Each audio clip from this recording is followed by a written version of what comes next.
I just discovered I don't have a chocolate brownie recipe on my channel. Well, I've got to fix that, and I mean right now, right? We've got to have a good chocolate brownie recipe.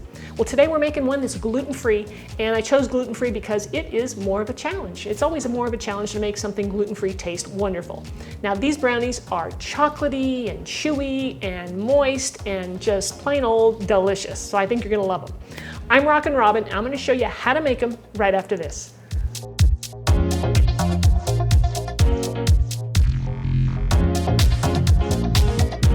So to start off our recipe, you want to prepare your dish that we're going to be baking these in, which is an 8x8 baking dish, and I'm going to line that with some parchment paper. So I'm just going to cut a piece out that just fits in there. It'll make getting the brownies out of your dish just so much easier. Okay, so we're going to melt some chocolate chips.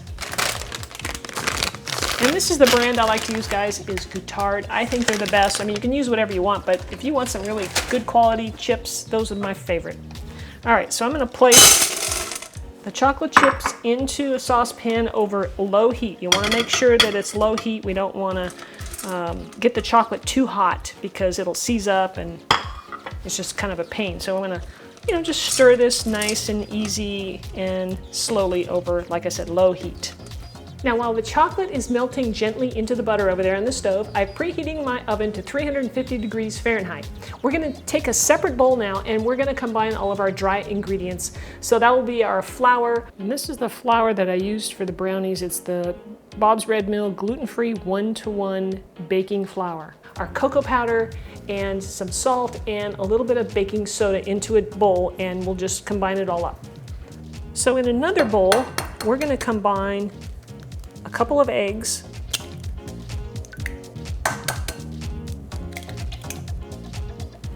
and I'm going to whisk this a little bit before I add the sugar. Okay, so here goes. I'm using white sugar and brown sugar. And you can get the ingredients down below in the description of the video. Just click where it says show more. Now you really want to mix this up well so that it's nice and smooth. And you can tell when you lift it up, it's nice and smooth, almost like a ribbon. And that should do it. So once the chocolate is melted, turn off the heat.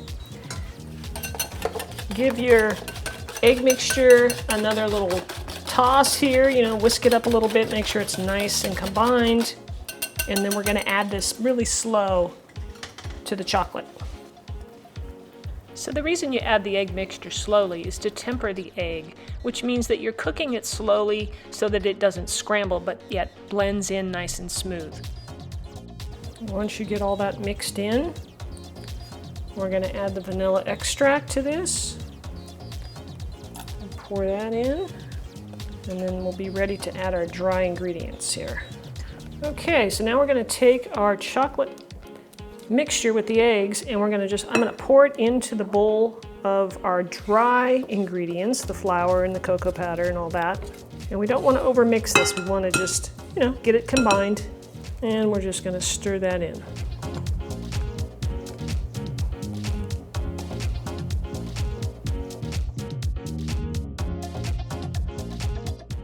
Then I'm going to dump in some chips and fold those in.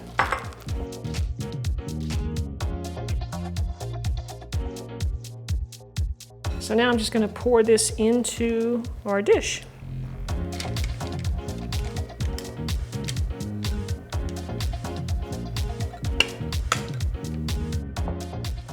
Then spread out the batter nice and even.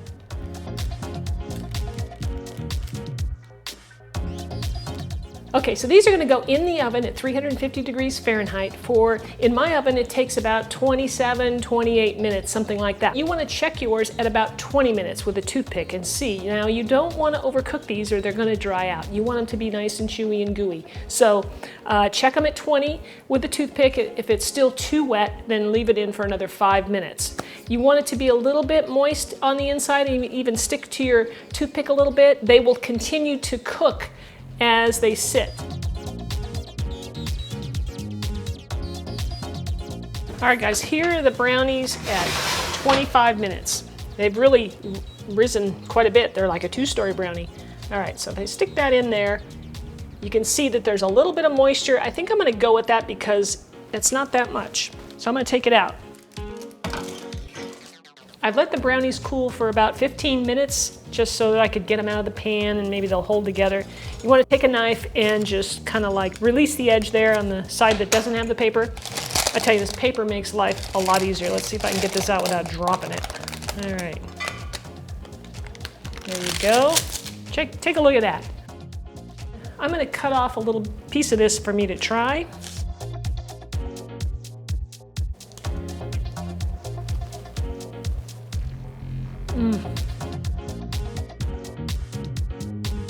Nothing like brownies and milk, right? Gotta have your milk with your brownies. Warm brownies are just like heaven. Chocolatey, warm, soft, chewy, kind of gooey, delicious, guys. You are gonna love these. These are just, I don't know. I'm gonna have to give some of these away to my neighbors because I'm gonna wanna eat the whole thing. All right, I hope you enjoyed the video. If you did, give me a thumbs up and share the recipe if you know somebody who might enjoy a delicious brownie. And especially if you know somebody who's gluten-free, they're gonna love this recipe. And also, if you wanna leave me a comment, there's a comment section down below, right? You can ask me questions or leave a comment. If you try the recipe, I'd like to know how you liked it. Yay or nay? I'd like to hear about it. And also, if you'd like to subscribe to my channel, there's a button right down below this video, and there's a subscribe button and a bell. Click them both, and what that'll do for you, the bell will notify you when my new videos come out every week. I don't want you to miss any. All right, thanks again for watching, everybody. We'll see you next time. Stay tuned for next week's video, chocolate pudding fluff made with these brownies. It is dynamite. You don't want to miss it.